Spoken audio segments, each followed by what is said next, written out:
Caríssimas irmãs, caríssimos irmãos, Jesus a todos nos abençoe e nos fortaleça em seu amor.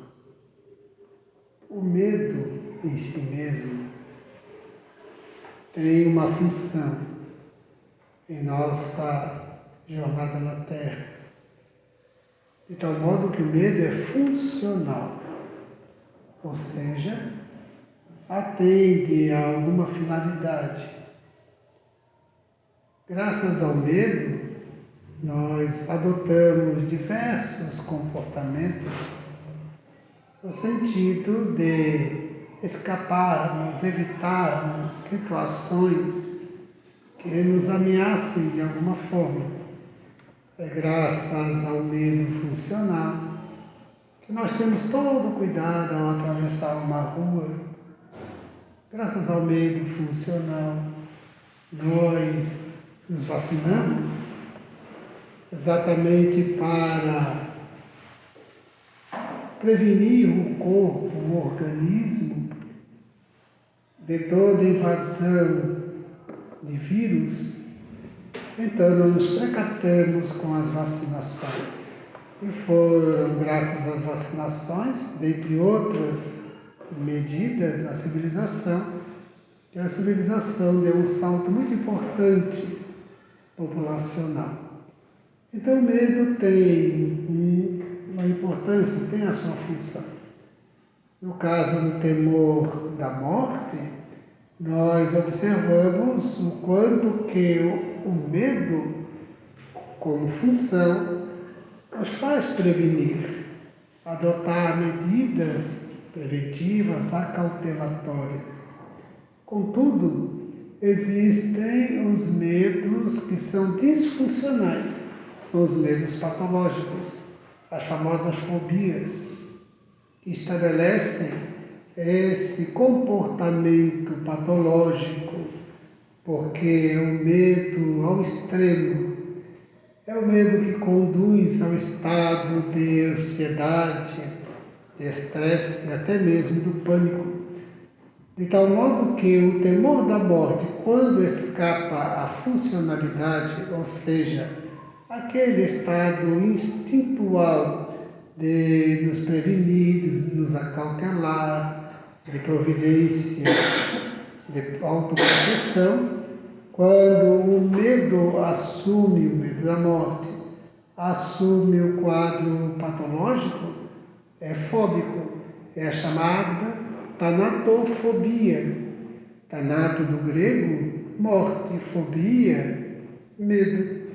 Então, tanatofobia é esse medo exagerado, disfuncional, o medo patológico da morte, que conduz a estados emocionais que dificultam as condições de saúde mental e comportamental da criatura humana. No que diz respeito, portanto, ao medo da morte, temos o aspecto funcional, mas há também o disfuncional. A doutrina espírita, no seu tempo, veio no laboratório científico da mediunidade, veio, podemos dizer, matar a morte. Quando a doutrina espírita desvela, revela o mundo espiritual e a vida imortal, ao demonstrar mediunicamente, quando Allan Kardec, o insigne professor Hippolyte Léon Denis Arrivel, que adotara o pseudônimo Allan Kardec, ele que era um educador, mas também pertencia, era integrante, membro de uma sociedade de investigação científica, naquele cenário do século XIX em França. O professor Hippolyte Léon Denis Arrivel, exatamente porque se deparou com os fenômenos insólitos que se proliferaram em toda a Europa e em parte da América, ele se interessou por estudar os fenômenos insólitos, denominados de mesas gerantes, mesas falantes. E então, ele, nas suas investigações científicas, porque adotara o método científico de investigação, exatamente porque, naquele cenário do século XIX, a ciência já estava consolidada. Até o surgimento da ciência, até a adoção do método experimental, o tacão religioso é que dizia o que era verdadeiro e o que não era verdadeiro. Existia, inclusive, um slogan dogmático que dizia que fora da igreja não há salvação. É que toda a verdade se encontra na igreja. A ciência vem a seu turno, vem e estabelece que todo conhecimento, para ser verdadeiro, precisa passar pela observação experimental, que é a investigação científica. E então, foi nesse cenário que Allan Kardec inicia as investigações dos fenômenos transcendentes, os fenômenos denominados sobrenaturais. Que, na verdade, o sobrenatural não existe. Sempre que se usa o termo sobrenatural, há um equívoco, há um engano. Porque o sobrenatural é aquilo que não é natural. Se não é natural, não acontece. Se acontece, é porque é natural. O que ocorre é que desconhecemos as leis que regem aquele fenômeno. Até Isaac Newton realizar a investigação da razão pela qual os objetos caíam quando soltos, a maçã despencava da macieira e caía ao solo, porque não flutuava, porque não subia, porque tombava tudo aquilo que jogávamos em nós, rentes à terra. Quando Isaac Newton, então, empreendendo a investigação científica, chega à conclusão da força gravitacional, a famosa lei da gravidade, e que é graças à força gravitacional que o universo se mantém harmônico, porque cada globo, mantendo a sua força gravitacional, uma em relação à outra, mantém a harmonia do universo. De tal modo que assim era a ciência, assim é a ciência, que só evoluiu do século XIX para cá. E foi nesse cenário científico que Allan Kardec codificou a doutrina espírita para estabelecer não mais uma nova religião, não uma religião constituída de dogmas, de rituais, de cerimoniais, de hierarquia sacerdotal, mas sim o Espiritismo como um sistema de saberes, um sistema de conhecimentos, e não um sistema de crenças. Porque o Espiritismo não vem estabelecer crenças, vem estabelecer conhecimentos. De tal modo que Allan Kardec descortina o mundo dos espíritos no laboratório da mediunidade para revelar o mundo espiritual, a vida imortal. E a doutrina espírita, então, assina o atestado de óbito da morte. Ou seja, não há mais a morte no sentido transcendente do termo. Quando falamos morte, é apenas uma palavra para indicar que um corpo ele alcançou o decesso carnal, não tem mais vida biológica. A morte em si mesma, o ponto final de tudo, nem na matéria existe. O que a ciência diz, segundo Lavoisier? Que nada se perde, tudo se transforma. Nosso próprio corpo, sabemos que ele se desagrega e volta para a natureza. Volta para a natureza porque tudo se transforma. É por isso que os cientistas informam que as células que compõem o nosso corpo biológico podem daqui a um tempo compor a pétala de uma flor, porque tudo se transforma, nada se perde. Até mesmo, portanto, ao corpo biológico não dá para dizer morte no sentido absoluto do termo, mas transformação.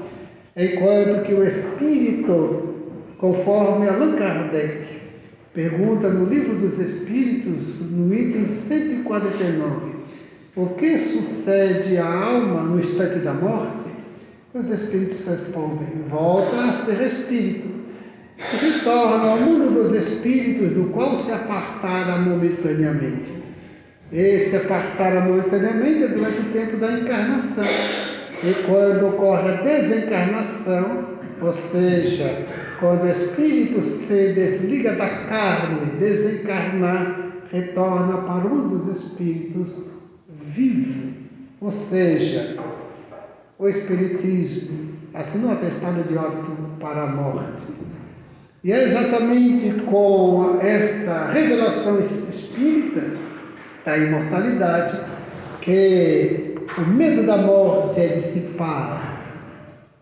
Ah, mas o medo da morte, o medo patológico não. É óbvio que adotaremos as cautelas, as previdências, diríamos, o medo funcional, para que nós não nos coloquemos sempre sob ameaça da nossa vida biológica.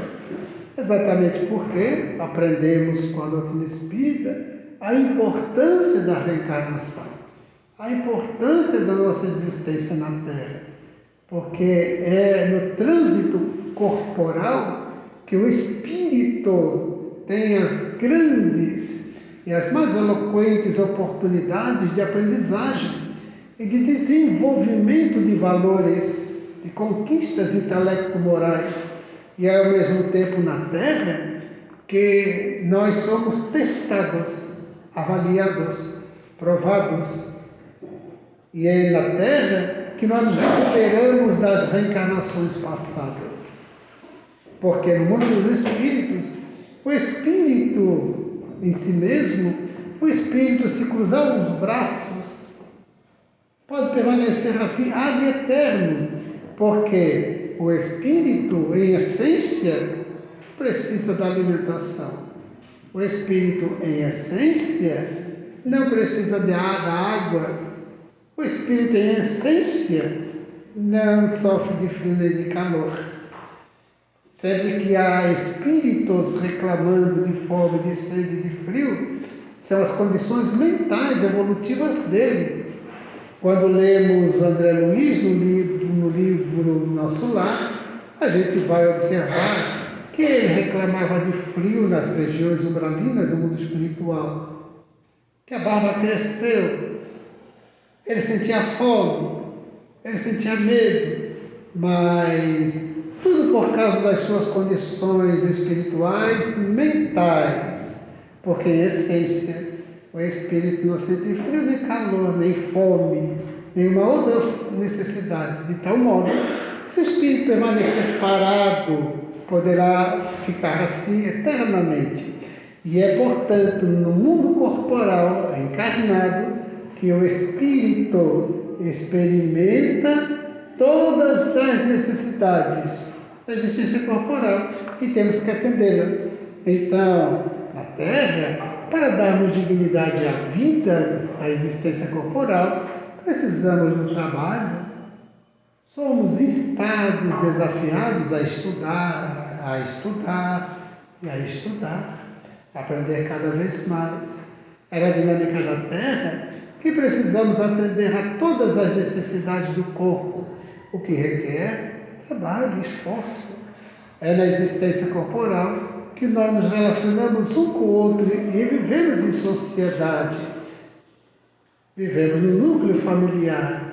Enfim, a existência na Terra, as reencarnações, são importantíssimas. Por essa razão, toda ameaça à vida corporal é um grave erro. O suicídio é uma decisão absolutamente infeliz. Os vícios que se adotam, os vícios vitimam o corpo pouco e pouco. As substâncias psicoativas, álcool, cigarro e outras drogas, são extremamente violentos para o corpo e cometemos um grave erro se adotarmos algum tipo de hábito desta natureza. Por quê? Porque a reencarnação, a vida na Terra, é muito rica de possibilidades. E nós temos que valorizar a vida, trabalhar por ela, vivê-la de forma integral. O espírito Joana de Ângeles, a lavra mediúnica de Divaldo Pereira Franco, estabelece que o objetivo essencial da vida na Terra é o progresso. Tanto o progresso intelectual quanto o progresso, e especialmente o progresso moral e espiritual. Então a doutrina espírita vem e desvenda o mundo espiritual. Na minha convivência, em vários momentos, com o orador e médium Divaldo Pereira Franco, tivemos a oportunidade de viver experiências muito interessantes no campo da mediunidade.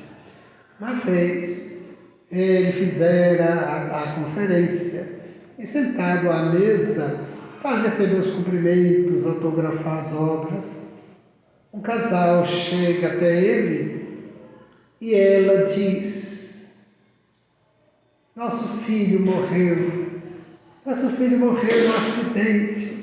Eu queria saber por quê. E ele diz: calma, fulano está aqui. O casal percebia a expressão do casal. Era de espanto. Nós não falamos o nome dele. Como ele sabe o nome do nosso filho? Fulano está aqui, que vocês chamavam carinhosamente de, deram o apelido com que chamavam. Ele está acompanhado de, disse os parentes que estavam com ele. Então ele deu a data do acidente automobilístico e disse, naquele instante, narrou os detalhes do acidente e pediu aos pais que tivessem fé em Deus e que ele tinha um pedido para a mãe. Ele disse, ele está aqui fazendo um pedido para a senhora, por quê?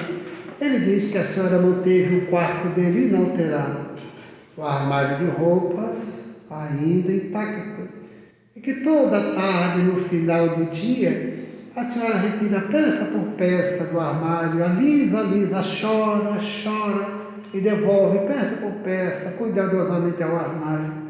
E o marido disse, ela faz mesmo isso, mas ele está pedindo à senhora para que doe as roupas, doe todos os pertences dele para quem precisa. Ele desfaça o quarto, torne o quarto usual para casa, porque ele está residindo em outro lugar e que vem visitá-los rotineiramente. Então, é a mediunidade, revelando incontestavelmente a imortalidade. Uma vez, numa conferência que ele realizara aqui no ginásio do SESC, ao final da conferência, estava sendo organizada uma mesa e uma fila para as pessoas cumprimentarem e pedirem os autógrafos. E outra multidão, mais de 3.000 pessoas no lugar, e outra multidão saindo, indo embora. E ele pediu para mim, Gerson, me acompanhe para ir só. E ele foi na direção daquele grupo de pessoas indo embora, eu acompanhando. Quando ele chega no meio das pessoas, toca no ombro suavemente de uma senhora que se vira e demonstrou espanto. Com felicícia veio até mim. Ele perguntou, a senhora é dona fulana? Sim, sou eu. Bem, permita-me dizer que eu estava no hotel preparando-me para vir para a conferência. Apareceu-me uma jovem que disse, peço a sua gentileza de prestar atenção no meu vestido, porque a minha avó estará na sua conferência. E foi ela que me deu esse vestido no dia do acidente, quando eu fui para São Paulo participar de um congresso profissional. Fui apresentar um painel e coincidia de ser a semana do meu aniversário. E a minha avó me deu esse vestido como presente de aniversário e também para apresentar-me na conferência, o painel. E então, ele foi descrevendo o vestido para a senhora.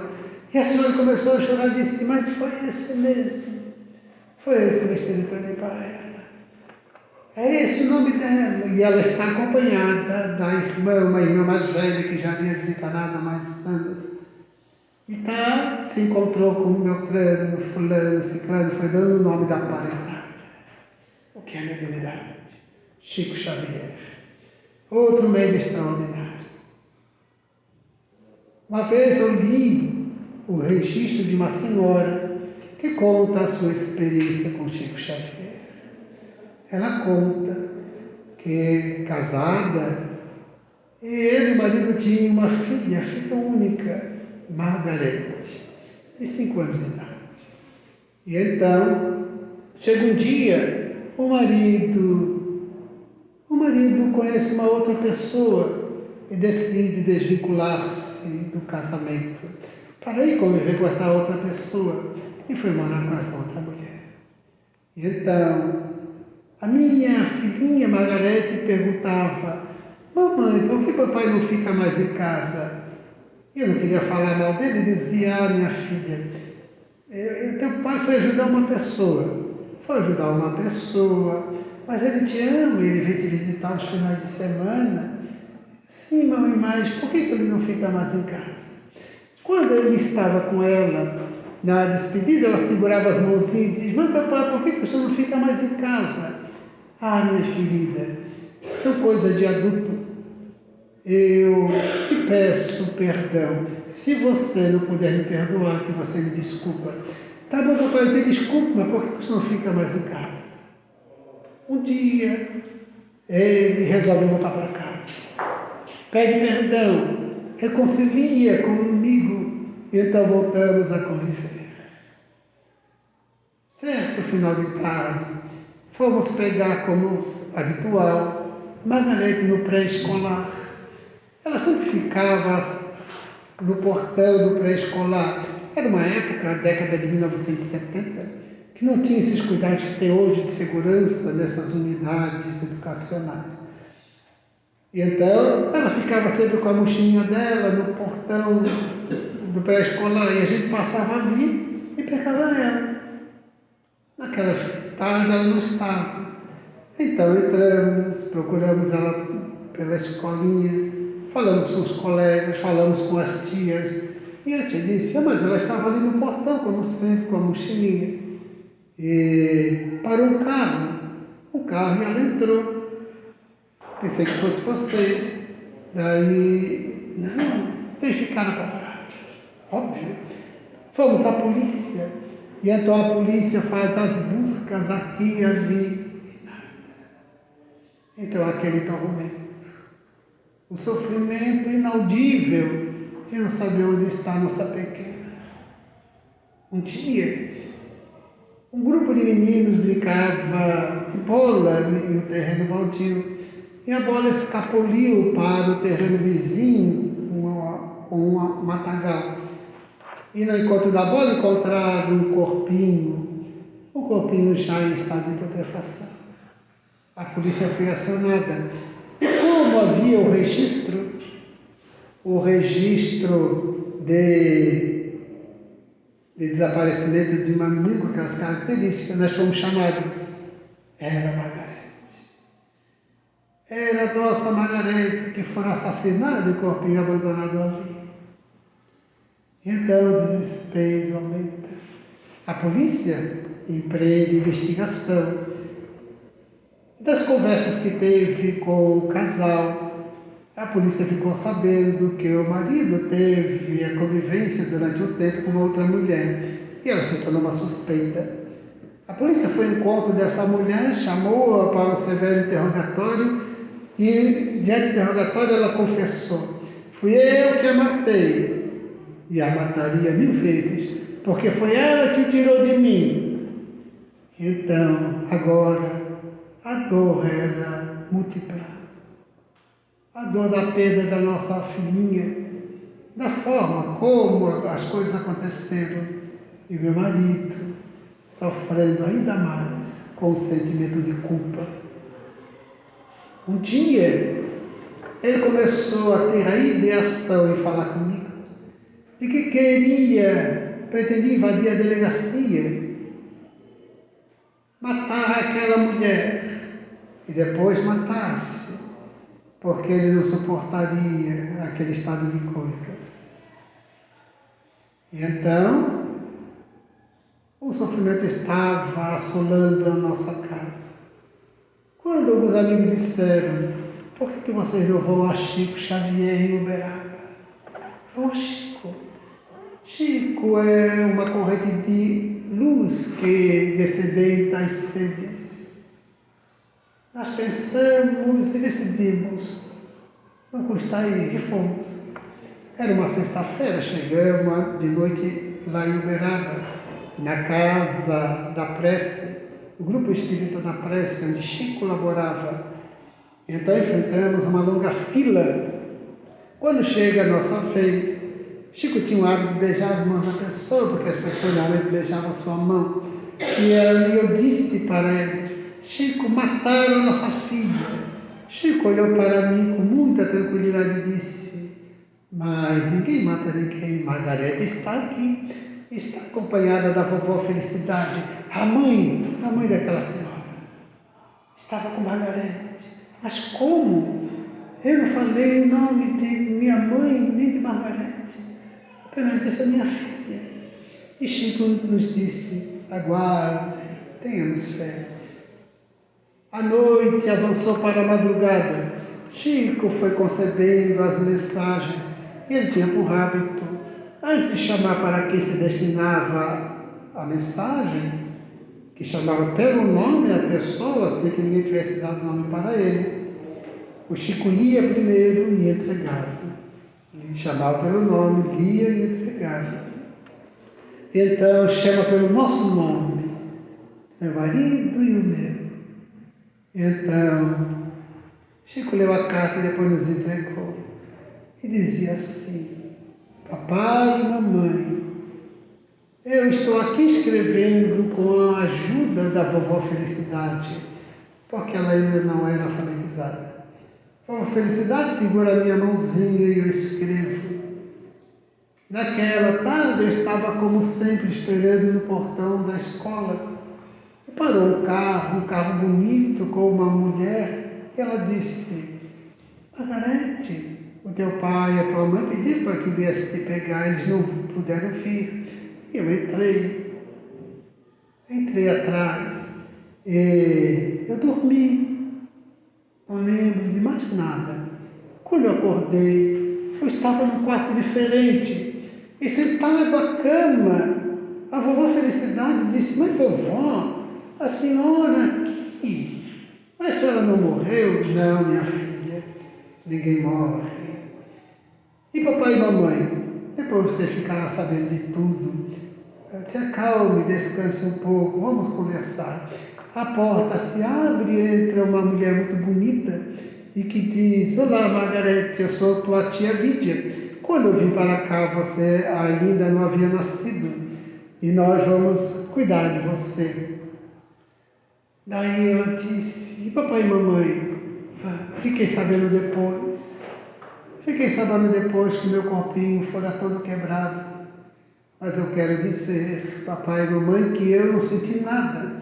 Fiquei sabendo que as crianças são protegidas nesse momento. E eu sei, papai, eu sei que o Senhor está pretendendo, enfim, entrar na delegacia e matar aquela mulher. E depois matar-se. Lembra quando o Senhor dizia para eu perdoá-lo, se não pudesse perdoá-lo, que eu desculpasse? Perdoa aquela mulher, papai. Era uma infeliz. E não se mate. Não se mate porque eu fiquei sabendo que se o Senhor se matar, nós não vamos nos encontrar aqui. Então, perdoa. Se não puder perdoar, como o Senhor me dizia, desculpa ela. Eu vim visitá-los e quando em vez com vovó e com tia Lídia, e aguardo vocês quando for a hora de vocês voltarem para o lado de cá. Diz mais algumas coisas e se despede. Mediunidade. Imortalidade. Seria o mesmo que questionasse Deus. O reino de Deus é um reino de cadáveres. Não. O reino de Deus é um reinado de vida, e de vida em abundância. Então a doutrina espírita vem ao nosso encontro para nos dar a bênção da revelação mediúnica da imortalidade, para que nunca mais tivéssemos um medo patológico, e sim a alegria de viver, e saibamos investir enquanto estivermos encarnados o tempo na Terra. Permitam-me mais um fato. Eu estive em Porto Alegre realizando palestras no interior e na capital. E o casal, dirigente de uma casa espírita, quando fui retornar para Florianópolis, eles me levaram até o aeroporto. E então almoçamos no aeroporto, almoçamos juntos. E eles me disseram: Jesus, deixa-nos te contar como chegamos ao movimento espírita. Eu era um diretor da companhia aérea Varig, que existia à época. Eu era diretor da Varig e tínhamos um filho único. E ele foi um filho muito amado, adolescente. Ele passou a demonstrar aptidão para o piano. Estudou piano e então demonstrava uma bela habilidade ao piano. Tocava piano lindamente, quando de repente, aos 21 anos de idade, tão jovem, fora diagnosticado com leucemia. Foi uma doença muito agressiva que em poucos anos levou ele à morte, depois de tanto tratamento e de tanta agonia, expectativa e sofrimento. Quando ele morreu, nós ficamos em absoluto desconsolo. Algumas pessoas amigas deram alguns livros espíritas e falaram de imortalidade. Eu disse: mas como imortalidade? Nós enterramos o nosso filho. Como que pode falar em imortalidade? Eu vendo os livros que eles nos deram e vi que dizia que era mediúnico. Chico Xavier, Divaldo Franco. E olhei de Divaldo Pereira Franco, que tinha ali o endereço da editora, e mandei uma carta explicando, dizendo da morte do nosso filho, e que não sabíamos o porquê. E não aceitávamos a morte. Para nossa surpresa, tempo depois, recebemos em casa a carta. A carta que vinha na sua intimidade, datilografado, uma psicografia do espírito Joana de Ângeles, que dizia, escrito assim: no mundo espiritual, eu busquei pelo seu filho e o encontrei. E posso lhe dizer que ele convive com, e foi dando o nome dos parentes. E deu o nome do filho, porque na carta que eles enviaram para a editora, eles não colocaram o nome do filho, apenas disseram nosso filho. E o espírito Joana de Ângeles fala do nome do filho, os parentes com quem ele convive, e disse: ele narra todo o episódio, desde o diagnóstico de leucemia até o dia da desencarnação. E conclui o espírito: e fulano já voltou a tocar piano. Então, eles se perguntaram, um casal um com o outro: mas o que é isso? Como é isso? Não falamos nenhum detalhe. Como que vem com toda essa riqueza? Nós procuramos o centro espírita, e então hoje somos espíritas, trabalhadores convictos, graças à revelação espírita da imortalidade. Assim, o O conhecimento espírita é libertador. Por essa razão, estudemos. No início, antes da nossa fala, foi anunciado sobre grupo de estudos. Estudemos a doutrina. A literatura espírita é uma literatura muito rica. Os grupos de estudos na casa espírita são oportunidades valiosíssimas de aprofundamento dos saberes espíritas. Estudemos a doutrina. Esta doutrina que nos oferece esses conhecimentos que hão de constituir a nossa filosofia de comportamento, fazendo desta reencarnação a reencarnação vitoriosa. Não a vitória sobre os outros, mas a vitória sobre nós mesmos. Então sigamos adiante, no rumo da imortalidade. Ninguém está a caminho do túmulo. Estamos todos no rumo da imortalidade. O corpo, sim, encontra o túmulo, mas nós, espíritos, seguimos adiante na transcendência da vida imortal. Sigamos adiante e elevemos a Deus a nossa prece em gratidão, para dizer-lhe a Deus da nossa gratidão pela vida, por estarmos aqui. Nossa gratidão a Jesus, porque um dia desceu das estrelas, mergulhou nas sombras densas da terra para ser nosso guia e modelo, nosso Rei Solar. Nossa gratidão a esta abençoada casa que nos acolhe com amizade. E a cada uma das senhoras, senhores e jovens presentes, nossa particular gratidão pela atenção educada, a presença paciente, enquanto formulamos os nossos votos de muito progresso, os nossos votos de muita paz. Muito obrigado.